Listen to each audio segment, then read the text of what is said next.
स्वागत है दोस्तों। काफ़ी लंबे समय के बाद एक बार फिर से आप सभी के आपके अपने YouTube channel FMSC group discussion में जो कि आज उपस्थित हो चुके हैं, जो कि जो लोग पहले से ग्रुप में ज्वाइन हो चुके होंगे उनको पहले से पता भी होगा कि जो हम लोग के द्वारा जो होमवर्क दिया गया था, जो कि Bihar state power holding limited जो कि BSPSC का क्लास जो है ये पिछले कुछ दिनों में चलाया गया था और उसको बाद में जो एग्ज़ाम के मतलब जो कंपनी लेने वाली थी उस पर स्टे लग गया था, इसलिए हम लोग के द्वारा क्लास मतलब उसको रोक दिया गया था। लेकिन आप लोग के काफ़ी रुझानों और प्रयासों को देखते हुए ऐसा फिर से क्लास को स्टार्ट किया जा रहा है। और जो LP का क्लास था उसके समय में वही मतलब जो क्लास था उसी के समय पर ही इस क्लास को अपलोड किया जाएगा।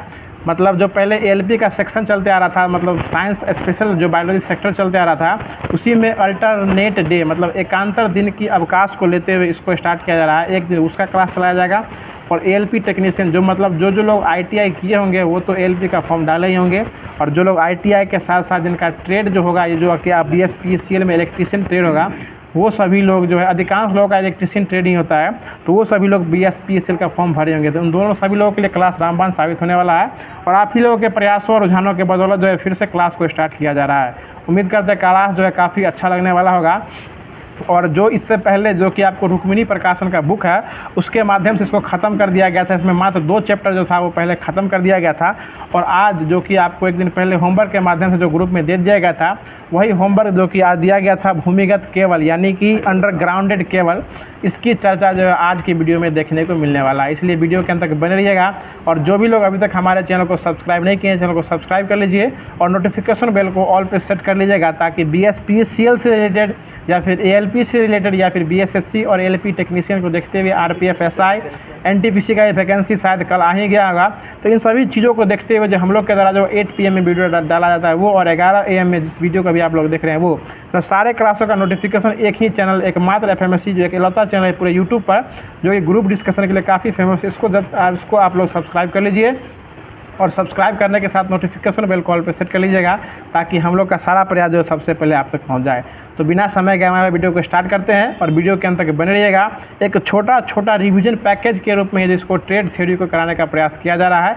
इससे पहले आपको कंप्यूटर का सेक्शन भी देखने को मिल रहा होगा, बशर्ते एग्जाम की तिथि निर्धारित नहीं होने के कारण जब कंप्यूटर को स्टे लगा दिया, मतलब कंप्यूटर के होमवर्क को नहीं दिया जा रहा है, बशर्ते इस पर अगर आपकी पकड़ मजबूत हो जाती है तो कंप्यूटर में पकड़ मजबूत होना कोई बड़ी बात नहीं होने वाली है, क्योंकि ये आपका स्कोरिंग चैप्टर होने वाला है।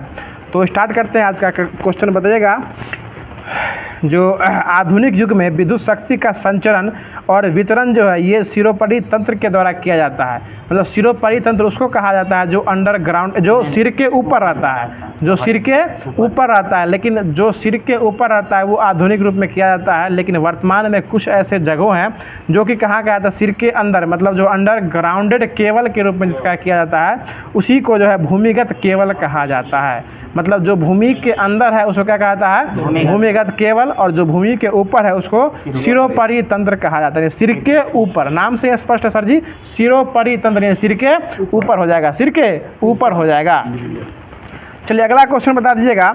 देखिए इसका उपयोग करने से जो है ना बहुत सारा फायदा भी होता है, जैसे कि आपका न्यूनतम रख रखाव, मतलब सबसे कम रख रखाव जो है ये अंडरग्राउंडेड केबल में ही होने वाला है। इसमें फॉल्ट कम होता है, इसमें क्या होता है, फॉल्ट कम हो जाएगा। इसमें विभव का खपत भी सबसे कम होगा और सबसे अधिक विश्वसनीयता जो है ये आपको अंडरग्राउंडेड केबल के माध्यम से ही देखने को मिलने वाला है। देखिए सर के ऊपर जो केबल जाता है उसके ऊपर पक्षियों की मृत्यु हो जाती है, हवा के माध्यम से कभी तार का केबल टूट भी जाता है, या फिर आंधी तूफान के आने से पोल के झुक जाने से या गिर जाने से क्या होता है, झटका की क्या कहते हैं वो आशंका, एक प्रकार की आपदा की संभावना जो है वो बनी रहती है। और जो सिर के ऊपर रहता है, लेकिन इसी सब आपात से निपटने के लिए जो है जो अंडरग्राउंडेड केबल को जो है स्टार्ट किया गया था। आप समझ गए। अब इसके बाद आते हैं कि भूमिगत केबल में भी कुछ ना कुछ कमियां होती है। ऐसा नहीं है कि सब लोग कमीवीन होते हैं, भूमिगत केबल में भी कुछ कमियां होती है, जैसे कि इसमें अधिक प्रारंभ लागत होता है। मतलब शुरू में इसमें क्या होता है, सबसे अधिक खर्च होता है। सबसे पहले इसमें कवरिंग तार दीजिए, केबल मजबूत देना पड़ेगा, और सबसे बड़ी बात इसके लिए आपको जो है सही कहते हैं ज़मीन को खुदाई करवाना पड़ता है, ठीक है ना। सबसे पहली बड़ी बात इसमें जो है खुदाई करवाना पड़ता है, यानी कि ये आपको जो है सबसे अधिक लागत वाला काम यही हो जाएगा। और इसके बाद जो ये उच्च वोल्टेज और इंसुलेशन की समस्या जो इसमें होती रहती है। अगर छोटा सा भी प्रॉब्लम हो जिसके कारण अगर विद्युत आपूर्ति कहीं बाधित हो जाती है तो उसके लिए पूरा आपको जो क्या करना पड़ेगा, पूरा जहाँ से स्टार्ट कीजिए वहाँ से लेके जहाँ जब तक उसका मतलब जोर पकड़ाए ना तब तक उसको जो है खुदाई करते रहना पड़ता है। और हाल ही में जो है वो नाला का पाइप सीवर फट जाने से जो है यूपीएससी की कोचिंगों पर जो हमला हुआ है, जो मृत्यु हुई है बच्चों की, मतलब नाला का पानी फट के कोचिंग में घुस गया। ये आपको अंडरग्राउंड केबल का एक उदाहरण हो जाएगा, जो कि नाला के पाइप अंदर से फटने के कारण ही जो है उसकी बहुत सारे लोगों की जो है बच्चों की मृत्यु हो गई थी। आगे बता दीजिएगा क्वेश्चन हो जाएगा कि भूमिगत केबल का उपयोग जो है ये किस क्षेत्र में किया जाता है। ये वही क्षेत्र में किया जाता है जहाँ पर जो है सिर के ऊपर जो है लाइन ले जाना संभव नहीं है। मतलब जहाँ सिर के ऊपर तार पर तार रहता है, जैसे शहरी क्षेत्र देख लीजिए, अगर आप किसी गांव में शहर में किसी गली में जाइएगा तो कभी सामने देखते हैं तो पूरा जाम लगा रहता है, कभी सर के ऊपर उठा के देखिएगा ना तो उससे ज़्यादा जाम जो है वो तारों का जाम जो है वो पोल पर लगा रहता है। कुछ हो ना हो, कैमरा का तार से लेके स्ट्रीट लाइट और स्ट्रीट लाइट से लेके बैनर पोस्टर का तार तक जो है वो आपको पोल पर लटका रहता है। यानी पोल एक तार अनेक जो है ये आपको स्ट्रीट लाइटों में देखने को मिलने वाला। और ये जो है आपको सिरोपरि तंत्र का उदाहरण हो जाएगा।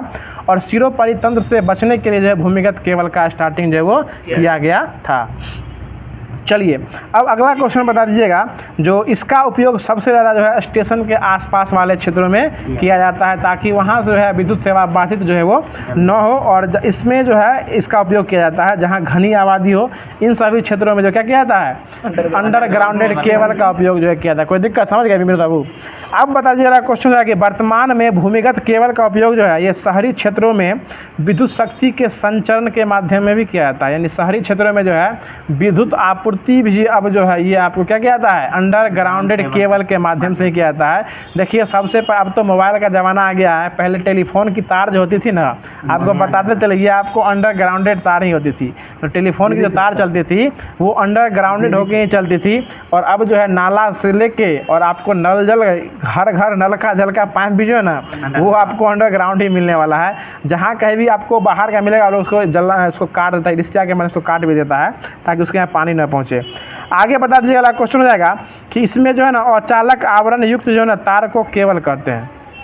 केबल किसको कहते हैं, जो अचालक आवरण युक्त तारों क्या कहते हैं, केबल कहते हैं। इसका ये मतलब नहीं है कि तार के अंदर वाले को केबल कहते हैं। जो आवरण जो है वो अचालक होता है उसको क्या कहते हैं, केबल जो है वो कहा जाता है।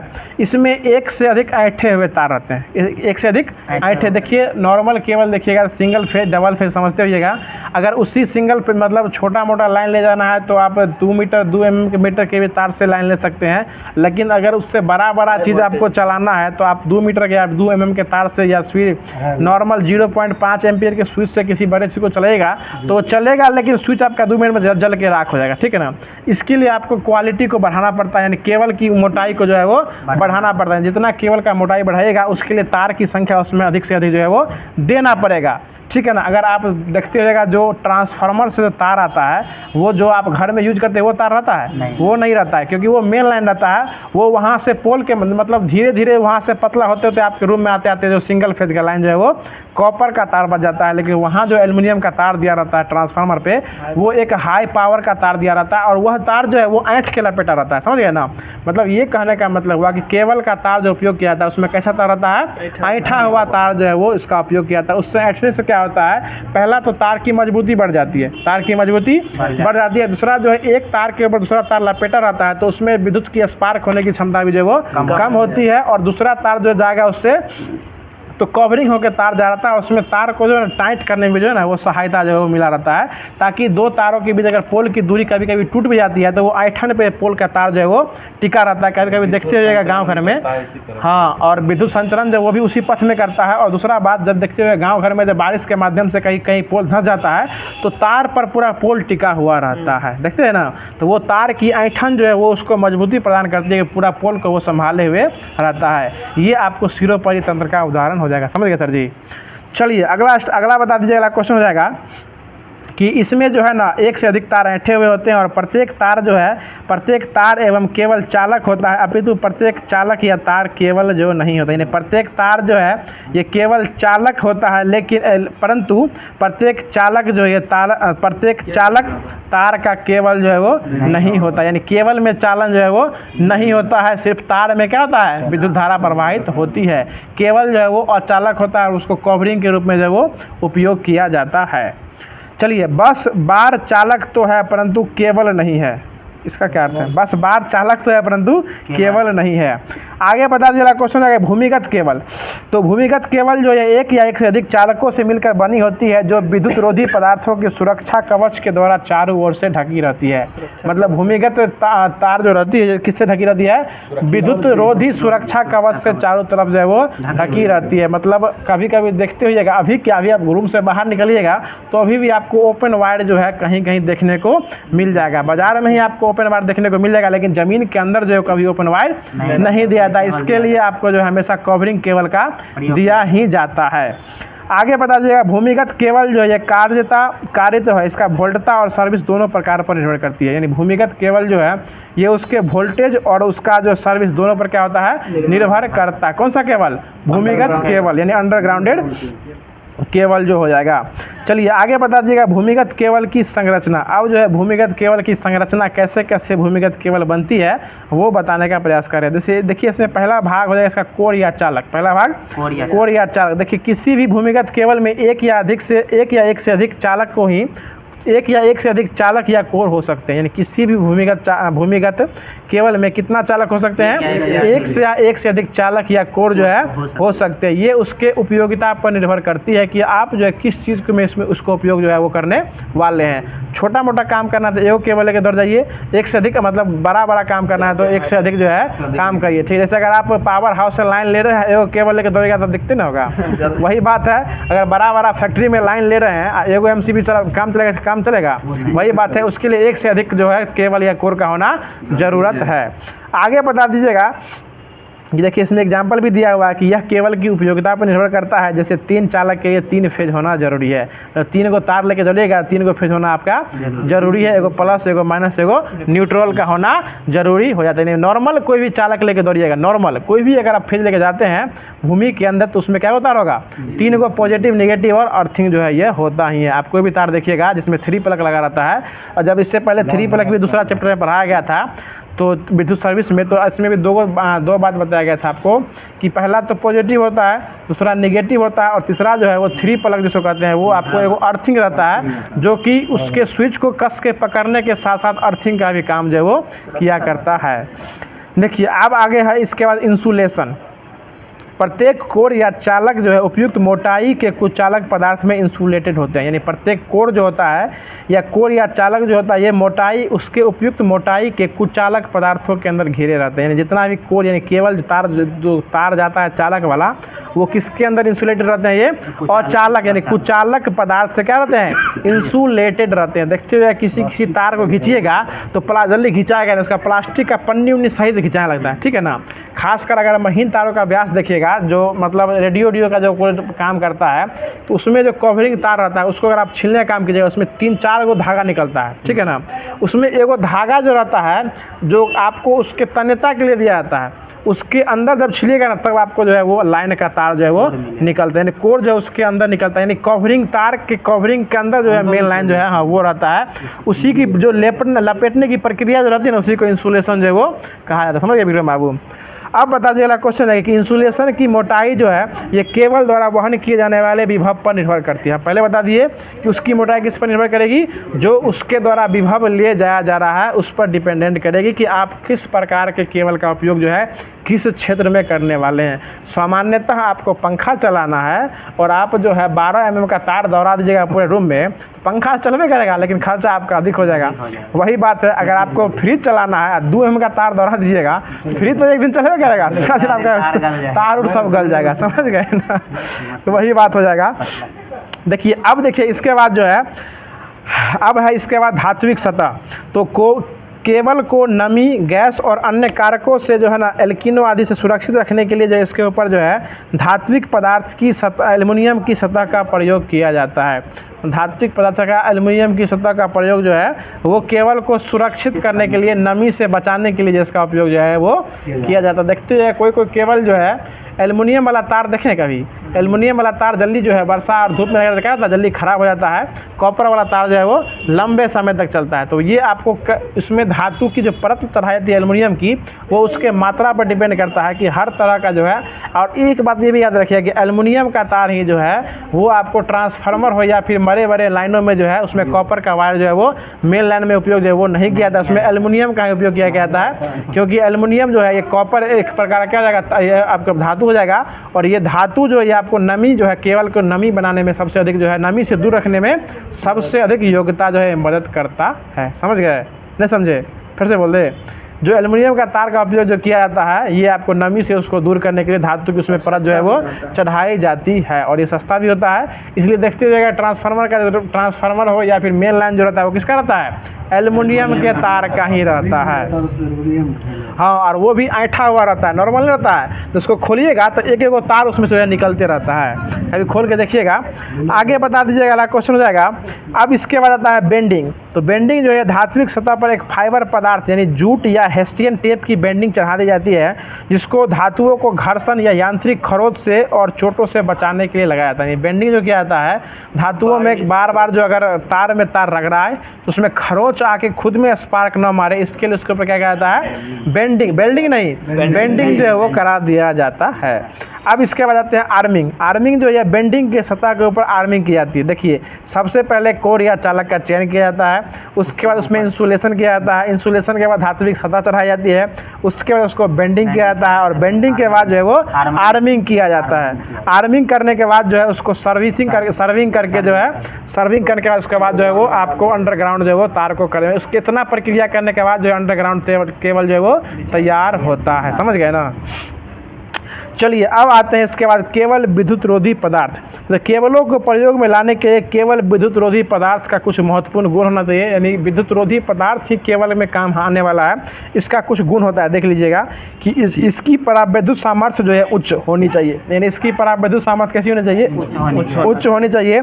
इसका प्रतिरोध जो है ये उच्च होना चाहिए ताकि धारा लीकेज जो है वो न हो, यानी इसका प्रतिरोध भी कैसा होना चाहिए, उच्च होना चाहिए ताकि इसका धारा क्या हो, कहीं से लीकेज जो है न हो। यह फ्लेक्सिबल होना चाहिए, कैसा होना चाहिए, फ्लेक्सिबल। ऐसा नहीं है कि थोड़ा सा भी अगर टाइट करे तो खट से टूट जाए, ये अपने आप में तन्य होना चाहिए। कैसा होना चाहिए, तन्य। अगर बार बार कहीं खिंचा उचा भी गए तो क्या होना चाहिए, वो मुड़ जाए, लच जाए, लेकिन टूटे जो है वो न। देखते हो जाएगा घर में नॉर्मल जो लोग अंडरग्राउंड वायरिंग अब सब करवाते हैं, अंडरग्राउंड वायरिंग जो करते हैं, तो जब अंडरग्राउंड वायरिंग जब तार जब अंदर में डाला जाता है स्प्रिंग के माध्यम से, तो वो फ्लेक्सिबल का स्प्रिंग रहता है ताकि वो जिस तरह, जैसे कि यहाँ पर ऐसे जाना है और फिर कहीं पे टर्न लेना है तो वो उस तरह घूम जाए। ऐसा नहीं कि वो अगर सीधा अगर टर्न रहेगा तो वहाँ जाकर घूमेगा नहीं, वहीं पर जाकर रुक जाएगा। इसके लिए उसको कैसे बनाया जाता है, फ्लेक्सिबल, यानी तन्यता बनाया जाता है ताकि जिस तरह की हालात देखे वो खुद को अपने आप को उसमें ढाल ले। उसी को क्या कहता है, फ्लेक्सिबल कहा जाता है। और फ्लेक्सिबल ब्रश का उपयोग कौन करते हैं, कोलगेट के द्वारा किया जाता है, जो दांतों को कीटाणु को 99.99% जो है वो खत्म करता है।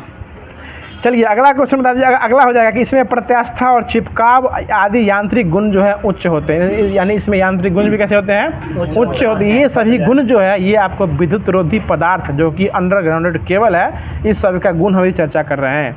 आगे हो जाएगा कि इसका यह जो है बिना क्षति किए हुए उच्च तापमान सह सके, यह जो है बिना क्षति भी जो है तापमान को सह सके, ऐसा क्वालिटी भी उसके अंदर होना चाहिए। ऐसा नहीं कि कहीं शॉर्ट लगे और जल्दी से तार अंदर में जल जाए, तो ऐसा होता ही है, लेकिन ऐसा जल्दी न हो, इसके बचाने के लिए भी जो है विद्युत रोधी पदार्थ का जो है ये सब गुण जो है ऐसा होना चाहिए। यानी आपसे क्वेश्चन इस तरह पूछ सकता है कि इनमें से कौन विद्युत रोधी पदार्थ का गुण नहीं है, यानी गुण है याद रखिए तो नहीं अपने आप छांट सकते हैं। ये सभी जो हम जो बता रहे हैं क्या हो जाएगा, विद्युत रोधी पदार्थ का गुण हो जाएगा। आगे देखिए, यह जो है अज्वलनशील और सस्ता भी होना चाहिए। क्या होना चाहिए, अज्वलनशील, मतलब जल्दी जो ये जले न, और कैसा होना चाहिए, सस्ता भी होना चाहिए ताकि लोग इसको जो है गरीब से गरीब आदमी भी इसको खरीद सके। अब देखिए इसके बाद जो इसकी विद्युतशीलता भी निम्न होनी चाहिए, यानी इसकी जो है परमिटिविटी कैसी होनी चाहिए, निम्न जो है यह होना चाहिए। अब जो है इसके बाद जो है अब कुछ जो है विद्युत रोधी पदार्थ के बनाने में किस किस पदार्थ का उपयोग किया जाता है उसका हम पहले चर्चा करते हैं। तो विद्युत के क्षेत्र में विद्युत रोधी पदार्थ की चर्चा हो और रबर का नाम न हो, ऐसा हो नहीं सकता है। यानी विद्युत रोधी पदार्थ बनाने में सबसे पहला उपयोग किसका होता है? रबर का दस्ताना भी बनाया जाता है, रबर का जूता भी आता है, रबर का चप्पल भी होता है, ठीक है ना। तो जो आपको इलेक्ट्रिशियन होते हैं यानी जो विद्युत इंजीनियर होते हैं वो विद्युत संबंधी काम करने से पहले रबर का दस्ताना पहन लेते हैं। रबर का दस्ताना, रबर का जूता जो है ये पहन के ही जाते हैं ताकि अभी कभी धोखाधड़ी में भी हाथ आगे पीछे हो जाए, कोई तार तुर सट जाए। दस्ताना उनका छोटा दस्ताना रहता है, ये यहाँ तक जो है पूरा कवरिंग वाला दस्ताना जो रहता है, हाँ जूता भी वहाँ तक रहता है ताकि जो झटका जो है वो महसूस न हो। लेकिन मौत कब किसका कब आ जाए, रबर का दस्ताना भी छेद करके मौत हो सकता है, ठीक है ना। इसलिए लेकिन बचाने के लिए जो ऐसा कवरिंग किया जाता है। देखिए इसमें क्या होता है कि प्राकृतिक रबर नम और उष्ण जलवायु में उगने वाले रबर के पेड़ पौधे से बनाए थे। रबर का निर्माण जो है रबर के पेड़ पौधे से किया जाता है। रबर का पेड़ जो है ये सदाबहार वन में पाए जाते हैं। इसके दूध को लैक्टेस कहा जाता है। रबर के दूध क्या कहता है? लैक्टेस। रबर के पेड़ से ही रबर का दूध निकल आता है, उसको क्या कहते हैं? लैक्टेस कहा जाता है। उसके बाद जो है लैक्टेस को ही जो है अन्य पदार्थों में इसको जो है वो तैयार किया जाता है। रबर उत्पादक देश में कुछ महत्वपूर्ण देश हो जाएगा जैसे थाईलैंड, इंडोनेशिया, मलेशिया, भारत, चीन और श्रीलंका जो है ये सब। भारत चौथे स्थान पर रबर उत्पादन में है और पहले स्थान पे कौन है? थाईलैंड। आपका जो है आपको इलेक्ट्रिशियन में जो 10 नंबर का रहता है, 10 नंबर का जो जीके डीएस रहता है, इसमें भी काम देने वाला याद रखिए कि रबर का जो पेड़ होता है, रबर के पेड़ के दूध को क्या कहते हैं? लैक्टेस कहते हैं। क्या कहते हैं? लैक्टेस कहते हैं। और लैक्टोज क्या पाया जाता है? लैक्टोज जो है दूध में पाया जाता है। आगे बता दीजिएगा रबर उत्पादक प्रथम देश कौन हो जाएगा? थाईलैंड हो जाएगा। भारत का स्थान चौथा हो जाएगा। आगे याद रखिएगा रबर जो है यह आर्द्रता ग्राही भी होता है। क्या होता है? आर्द्रता ग्राही। मतलब जो है इसको नमी से कोई मतलब जो है नहीं होना चाहिए। रबर जो है किसी भी नमी पे जो है काम करना एक्टिव रहता है, ये नमी को सोख भी सकता है। रबर जो है नमी को सोख नहीं, आर्द्रता को एक ग्राही अपने आप में समा भी लेता है। और समय बीतने के साथ जो है ऑक्सीजन के कारण जो है भंगुर भी हो जाता है और इसका विद्युत प्रतिरोध जो है घटता भी है। ये आपको समय के हिसाब से रबर खुद को अपने आप में अपडेट जो है वो कर लेता है। अब देखिए रबर जो आप यूज कीजिएगा विद्युत के उपयोग में, इसका कुछ गुण होना चाहिए, उस गुण की चर्चा करते हैं। तो बता दीजिए अगला हो जाएगा कि इसकी प्राप्त विद्युत सामर्थ्य जो है कितनी हो जाएगी? ये इसकी प्राप्त विद्युत सामर्थ्य जो है ये आपको 30 से 40 किलो वोल्ट mm हो जाएगी। यानी रबर की जो है ये आपको सामर्थ्य कितनी हो जाएगी? 30 से 40 किलो वोल्ट mm हो जाएगी। इसकी विद्युतशीलता जो है ये 2 और 3 के बीच होती है। कितना होती है? 2 और 3। देखिए रबर आप नॉर्मल यूज करते हैं 100 और आपको इलेक्ट्रिशियन के क्षेत्र में रबर काम कीजिएगा 100, उसके बनाने के लिए जो है आपको रबर के लिए जो है वो उसकी विद्युतशीलता कितना से कितना के बीच होना चाहिए?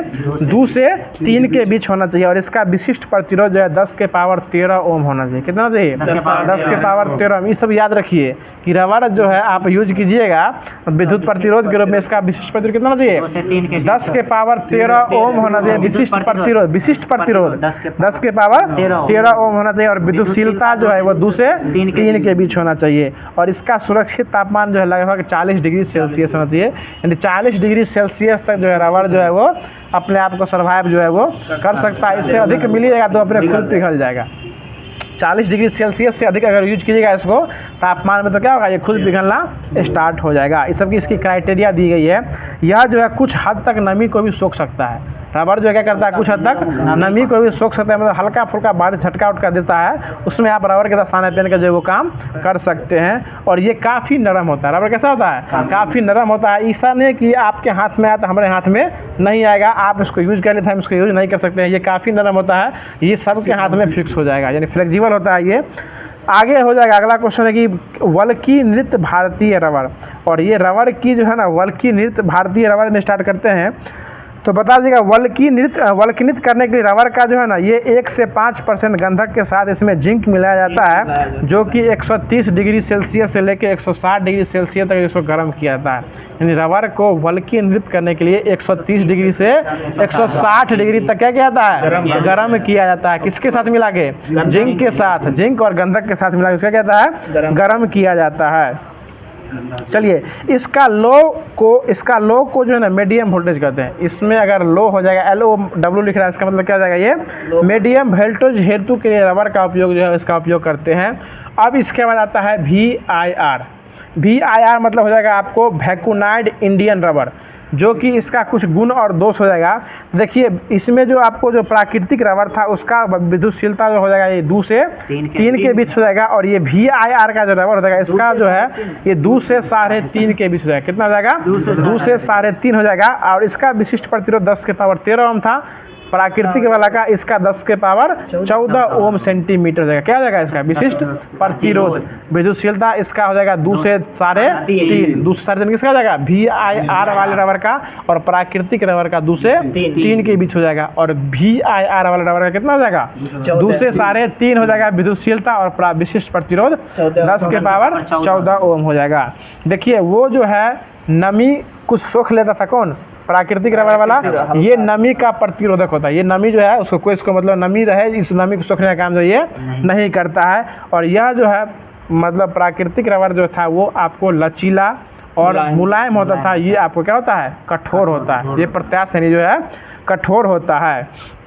और यह जो है ताप के परिवर्तन को सहनता से सरल कर लेता है, और यह अम्ल तथा क्षार का उच्च प्रतिरोधी होता है। ये क्या होता है? अम्ल और क्षार का उच्च प्रतिरोधी होता है। अब देखिए इसके बाद जो है आता है संसेचित कागज। क्या आता है? संसेचित कागज, इसको जो है इम्प्रग्नेंट पेपर भी कहा जाता है। यह जो है लकड़ी के कतरन से बने कागज की लुगदी और यौगिक पैराफिनिक एवं नेप्थोथ्यूलिक पदार्थ के साथ जो है संयोजित करके बनाया जाता है। और इसका उपयोग जो है ना उच्च परावैद्युत सामर्थ्य के लिए, न्यून धारिता और सस्ता होने के कारण जो है कागज़ का उपयोग जो है विद्युत रोधी पदार्थ में किया जाता है। मतलब कागज़ का जो है किसमें? हाँ, कॉइल जो बनाया जाता है, मोटर का बाइंडिंग जो किया जाता है उसी में जो इसका उपयोग किया जाता है, कागज़ का उपयोग किया जाता है। और ये सस्ता होता है, इसकी धारिता जो है वो बहुत जो है वो कम होती है। लेकिन इसमें एक दोष होता है, जो यह नमी का शोषक होता है, जिसका कारण जो है इसका विद्युत रोधन जो है ये घटते रहता है। देखिए इसका उपयोग जो है विद्युत रोधी में प्रयोग करने से पहले इसमें विद्युत तेल में संसेचित किया जाता है। ये आपको संसेचित कागज़ का उदाहरण हो जाएगा। और आज का लास्ट टॉपिक जो कि आपका इसका कुछ संसेचित पेपर का गुण और दोष हो जाएगा। तो इसमें विद्युतशीलता जो है इसका जो है 3.6 होती है। इसका तापमान 95 डिग्री सेंटीग्रेड होता है, और इसका विशिष्ट प्रतिरोध 10 के पावर 19 ओम सेंटीमीटर होता है। प्राकृतिक रबर कितना होता है? 10 के पावर 14, 10 के पावर 13 जो है प्राकृतिक का रहता है, VIR का 10 के पावर 14, और संसेचित पेपर है कितना हो जाएगा? 10 के पावर 19 सेंटीमीटर हो जाएगा। देखिए इसमें क्या होता है कि इसका अवरोधी जो है प्रतिरोधी, इसका अवरोधी प्रतिरोध नमी ग्रहण करने पर घटता है। इसका प्रतिरोध जो नमी ग्रहण करने क्या होगा? घटते जाएगा। वो वाला में कुछ नहीं होता था, प्राकृतिक वाला में VIR तो सूखता ही नहीं था, और ये सूखेगा भी संसेचित पेपर तो क्या होगा? इसका प्रतिरोध घटते जाएगा। देखिए इसमें होता है केबल के सिरों को साधारणतः मोम या चारकोल से ढक दिया जाता है। इसका जो है सिर जो है किससे ढक दिया जाता है? मोम या चारकोल से जो है उसको अच्छी तरीके से ढक दिया जाता है। इसके बाद एक और टॉपिक है वार्निंग कैम्ब्रिक, जो कि आपको वार्निंग कैम्ब्रिक को जो है एम्पायर टेप भी कहते हैं। जो आपको एम्पायर टेप इसको कहा जाता है, और यह जो है वर्निश से लेपित होता है, और संसेचित सूती कपड़ा फीते के रूप में इसका उपयोग है। देखिए कभी कभी टेप का उपयोग भी किया जाता है, और आपने कभी कभी देखा होगा जो प्लम्बर का काम करता है, देखे हैं वो जो है प्लम्बर का काम जब करता है तो किसी भी नल को लगाने से पहले उसमें टेप लगा देता है, ठीक है ना। तब पहले जो है धागा पुट्टी का काम किया जाता था, लेकिन धागा पुट्टी की काम जो होती थी वो अचल हो जाती थी। अचल कहने का मतलब ये हुआ कि एक बार पुट्टी लगाने के उसमें धागा मार के अगर नल टाइट कर दीजिएगा, और बाद में उसको नल को खोलना है तो वो खुलेगा ही नहीं, वो धागा पुट्टी पे जम जाता था, उस नल को तोड़ना पड़ता था, ठीक है ना। इससे बचने के लिए टेप लाया गया था, जो कि टेफ्लॉन का टेप कहलाता है। और टेफ्लॉन का टेप लपेट देने से क्या होता है उसमें कि उसमें धागा के खाँचे में जब मतलब नल का जो गुना होता है उसमें जाके वो एडजस्ट हो जाता है, और उसको टाइट कर दिया जाता है। और जब उसको खोलना है उसको आसानी से उसको खोल सकते हैं, कहीं अन्यत्र भी लगा सकते हैं, या टूट फूट भी जाता है तो उसको दोबारा रिपेयर जो है वो कर सकते हैं। फिर से टेप लगाइए, कर दीजिए। मतलब धागा पुट्टी से बचने के लिए जो है ये टेप का उपयोग जो है वो किया जाता था। ठीक उसी प्रकार जो है केबल में लगाने के बाद इसके ऊपर पेट्रोलियम जैसे जरी लगाते हैं, ताकि एम्पायर टेप को जो है विभिन्न परतें एक दूसरे के ऊपर सरलता से सरक सके, यानी इसलिए इसका उपयोग किया जाता है। और यह जो है इसलिए केबल में इसके ऊपर शीशा का आवरण भी देना अनिवार्य होता है। इसका भी कुछ गुण और दोष है, जो कि इसका सतह चिकनी होता है, यह आर्द्रता गहराई होता है, और यह कार्यशील तापमान इसका जो है काफ़ी उच्च होता है। किसका? ये आपको टेप का जो उसको वार्निंग कैम्ब्रिक टेप भी कहा जाता है। अब इसके बाद आता है पीवीसी पाइप। तो पीवीसी पाइप से सभी लोग वंचित नहीं, क्या कहते हैं, संचित ही होंगे और जानकारी भी होंगे। पीवीसी पाइप हर किसी के पास पता होगा, जिसको पॉलीविनाइल क्लोराइड भी कहा जाता है, पॉलीविनाइल क्लोराइड पाइप भी कहा जाता है। यह एक प्रकार का थर्मोप्लास्टिक संश्लेषित रेजिन हो जाएगा। क्या हो जाएगा? थर्मोप्लास्टिक संश्लेषित रेजिन हो जाएगा। देखिए थर्मोप्लास्टिक उसको कहते हैं, इसको गला उला के फिर से जो है अपडेट कर सकते हैं, वो क्या जाएगा? थर्मोप्लास्टिक। देखिए कभी कभी पाइप को जो है जब दो पाइपों को जोड़ना रहता है तो क्या कर दिया जाता है, उसमें थोड़ा सा आग लगा दिया जाता है ताकि उसका मुंह जो है पतला हो जाए, अब बस चट से सटा दिया जाता है। कहीं कहीं पे एल और टी का भी उपयोग किया जाता है पानी के घुमाव को पाइप को जोड़ने के लिए, बाथरूम की टंकी में लगाने के लिए, या आपको छत से पाइप को निष्कासन के लिए नीचे लाने के लिए जो है पीवीसी पाइप का उपयोग जो है, ये बड़ा वाला जो 4 इंची का पाइप होता है उसका उपयोग किया जाता है। वैसे पीवीसी पाइप का उपयोग पानी के भी आन जान में किया जाता है और पीवीसी पाइप का उपयोग जो है आपको इलेक्ट्रिक में रूप में भी किया जाता है। इसका ये मतलब नहीं है कि पीवीसी वही ना इलेक्ट्रिक तार में भी किया जाता है, यानी पीवीसी पाइप का मतलब ये नहीं कि सिर्फ उससे जो 4 इंच का पाइप से पानी निकालिए, उसका उपयोग हर जगह आप जो है वो कर सकते हैं। देखिए यह एक प्रकार का जो है एसिटिलीन के बहुलक से प्राप्त होता है और यह जो है एक प्रकार का सफ़ेद पाउडर की तरह होता है। पीवीसी पाइप पीवीसी कैसा होता है? ये सफ़ेद पाउडर की तरह होता है। पीवीसी पाइप नहीं, पीवीसी जो होता है वो सफ़ेद पाउडर की तरह होता है। पीवीसी के प्लास्टिक गुण जो है उसमें उपस्थित प्लास्टिसाइजर की मात्रा पर निर्भर करते हैं, यानी पीवीसी का गुण जो किस पर निर्भर करता है? प्लास्टिसाइजर पर जो है वो निर्भर करता है। और इसका लास्ट टॉपिक सुन लीजिए, पीवीसी का गुण और दोष, इसके बाद जो है वो कल करा दिया जाएगा, क्योंकि एक ही दिन में इतना चीज़ मस्तिष्क में लोड हो ऐसा बड़ा मस्तिष्क हम में से किसी का नहीं है, ठीक है। देखिए इसमें जो है इसकी वैद्युत परावैद्युत क्षमता जो है ये 1400 से लेके 20 किलो वोल्ट mm तक होती है। इसकी प्रतिरोधकता उच्च होती है और यह जो है आर्द्रता ग्राही नहीं होता है, यह हल्का और मजबूत होता है, यह फ्लेक्सिबल होता है। यानी पीवीसी पाइप कैसा होता है? पीवीसी कैसा होता है? फ्लेक्सिबल हो जाएगा।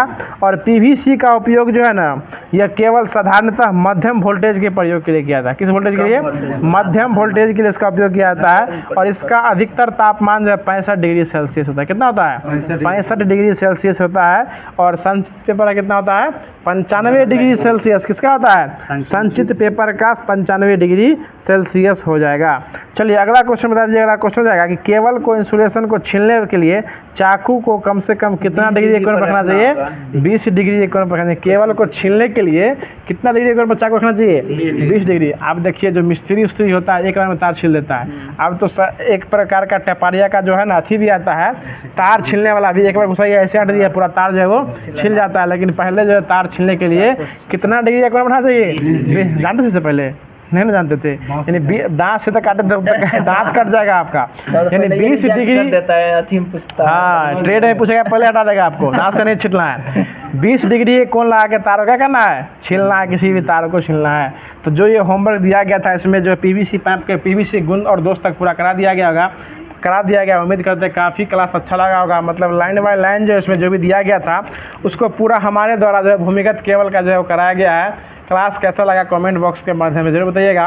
और हमने पहले ही बता दिया है कि आपको अल्टरनेट डे में ये क्लास देखने को मिलने वाला है। आज आप जो है BSPSCL का ये क्लास देख रहे हैं, कल आपको जो है ALP और टेक्नीशियन का बायोलॉजी स्पेशल चलते आ रहा है दृष्टि पब्लिकेशन के बुक से, फिर कल वो देखने को मिलेगा। परसों फिर हम BSPSCL के साथ इसी समय में आप लोग के सामने फिर से उपस्थित होने के गुजारिश करने वाले हैं। तो क्लास कैसा लगा कमेंट बॉक्स के माध्यम से जरूर बताइएगा। और अपने सारे दोस्तों को जो BSPSCL की तैयारी करते हैं उनमें फिर से तरह जो आग की तरह इसको फैला दीजिए कि BSPSCL में क्लास जो है FMSC में फिर से स्टार्ट हो गया है। सभी लोग को जोड़ने का प्रयास जो है वो आप लोगों को करना है। बाकी हम लोग का मेहनत जो था वो जहाँ तक हो सके हमने वहाँ तक करने का प्रयास किया है। बाकी आप लोग खुद से स्वतंत्र हैं इसको वीडियो को फैलाने में और इस वीडियो को आग लगाने में। तो फिर मिलते हैं इसके अगले सेशन में, इसके अगले वीडियो के साथ। तब तक के लिए खुश रहिए, मुस्कुराते रहिए, हमारी ही तरह और हमारे चैनल को इसी तरह प्यार और सपोर्ट बनाए रखिए। धन्यवाद। जय हिंद, जय भारत।